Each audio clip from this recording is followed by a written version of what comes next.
Walter Ugumai, escritor, editor, DJ, artista plástico e músico. Em 2007, Walter Ugumai ganhou o Prêmio Literário Saramago, onde foi considerado por este como tsunami literário. Em 2011, Walter Ugumai foi um sucesso na Festa Literária Internacional de Paraty, onde teve todos os seus livros esgotados na prateleira da festa. O meu primeiro livro foi o que eu comprei. Tinha 10 anos. Os meus pais não tiveram muita instrução. Havia uns livros em casa, aqueles livros chatos, como os dicionários e os castelos mais importantes de Portugal. E eu não sabia muito bem, enfim, a minha relação com os livros não existiu até uma determinada idade. Aos 10 anos, eu fui a uma livraria, encontrei um livro do Alfred Hitchcock, que muita gente não sabe, mas o Alfred Hitchcock, para além de ser um realizador de cinema, ele escreveu alguns livros para crianças. E então era um livro que se chamava qualquer coisa como O Mistério do Castelo do Terror. E eu fiquei muito sugestionado com o que seria o Castelo do Terror. Pedir dinheiro à minha mãe para comprar um livro. E foi o meu primeiro livro. E eu creio que foi aí, assim, diretamente o meu primeiro contacto. A primeira vez que eu percebi o que era contar uma história, o que era ler uma história sem imagens e visualizarmos as coisas dentro da cabeça. Olha, eu acho que a inspiração pode ser preguiçosa, mas eu vivo inspirado porque eu escrevo constante. Eu acho também que a inspiração tem um pouco a ver com o nosso espírito. Se estivermos despertos e se estivermos interessados em perceber, em ver, em percepcionar as coisas, vai sempre haver algum efeito criativo, vai sempre haver alguma necessidade de criar uma expressão, de expressar. E por isso a inspiração pode ser cruel de vez em quando, fugindo, mas nós também temos mecanismos para reativar e para nos mantermos despertos e interessados. Eu acho que estar inspirado é estar interessado.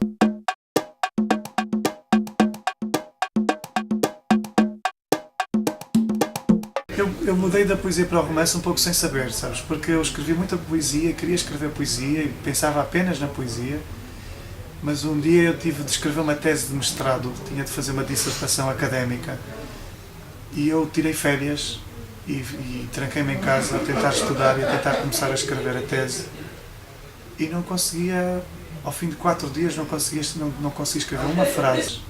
E comecei a descobrir uma coisa, um apontamento que eu tinha de uma personagem e que estava um apontamento que eu devia ter tomado há anos antes ou 2 anos antes, não sei. E eu comecei a inventar uma história a partir daquilo e inventar. Então fiquei aquele tempo de férias que eu tinha para trabalhar na minha dissertação académica, eu escrevi uma história. Fui perguntar a alguns amigos, fui pedir a alguns amigos para lerem, para saber se aquilo tinha alguma qualidade. E subitamente percebi que tinha escrito um romance. Algumas figuras da literatura africana, sobretudo da expressão portuguesa, que é que eu conheço melhor, não é? Que adquiriram muito estatuto e se tornaram muito conhecidas, não é? Os casos naturais do Miyakoto, do José Agualusa, do Ondjak. Mas, por exemplo, o meu favorito é o Luís Eduardo Onuana. O Luís Eduardo Onuana, que eu não sei se tu conheces, mas é um moçambicano maravilhoso.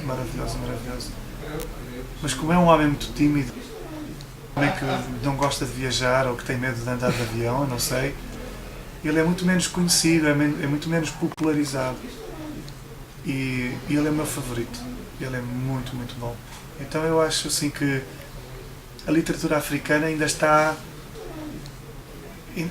por mapear.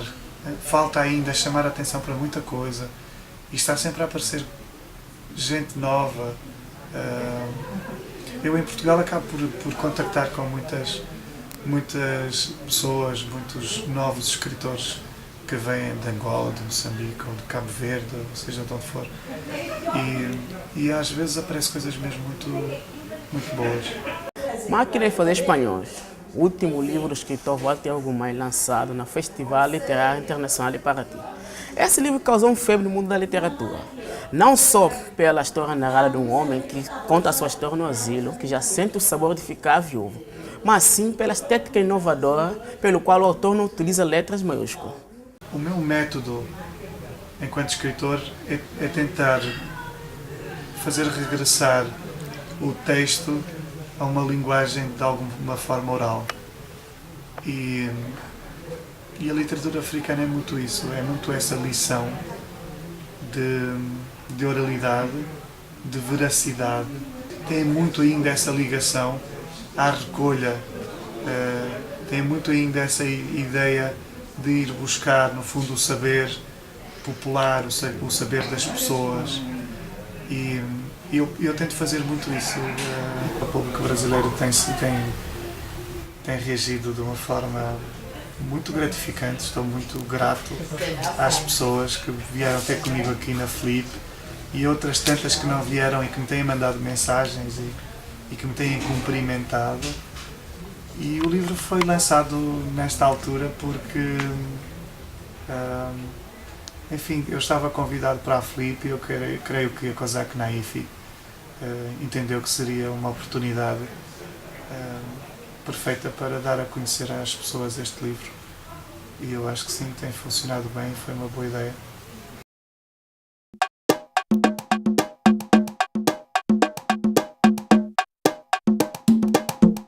Olha, a minha identidade angolana é assim uma espécie de saudade de um lugar que eu nunca vi, porque eu saí de Angola com 2 anos.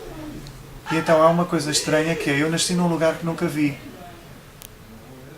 Eu devia ter 32 anos quando vi pela primeira vez uma fotografia do hospital onde eu nasci. Eu nasci em Saurimo e a minha mãe me confirmou, foi aqui que tu nasceste, eu reconheço este jardim, conheço este lugar. Para mim emocionou-me muito. E sei que estou assim um pouco adiando, mas vivo muito ansioso pela possibilidade de ir a Angola, conhecer, não exatamente para ver os lugares onde poderei ter estado, mas para conhecer as pessoas, saber como estão, como vivem, como são. Eu respeito o trabalho literário dele, sim, claro. Eu creio que nós temos sempre de chegar a um momento e dividir muito bem o que pode ter sido a vida de uma pessoa do que é a sua arte, do que é o valor da sua arte. E a arte, muitas das vezes, pode trazer uma mensagem mais fraturante, pode trazer uma mensagem mais difícil de assimilar, mas depois torna-se importante, quanto mais não seja na sua história, torna-se importante assimilar, entender, enquadrar. E, enfim, enquanto poeta, é um poeta importante, é um bom poeta. Enfim, eu vou ter de dizer um poeta, o Drummond. O Drummond será o meu favorito absoluto no Brasil. Mas é muito injusto dizer só uma pessoa, porque o Guimarães Rosa, ou a Clarice Lispector, ou o Cabral de Melo Neto são igualmente muito importantes para mim, são autores de quem eu gosto mesmo muito.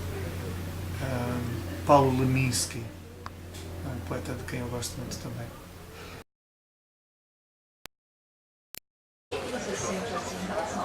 Todos vão em busca da cultura, e a cultura tem as suas facetas comerciais, que agrega os vinténs e desagrega os que não têm cultura.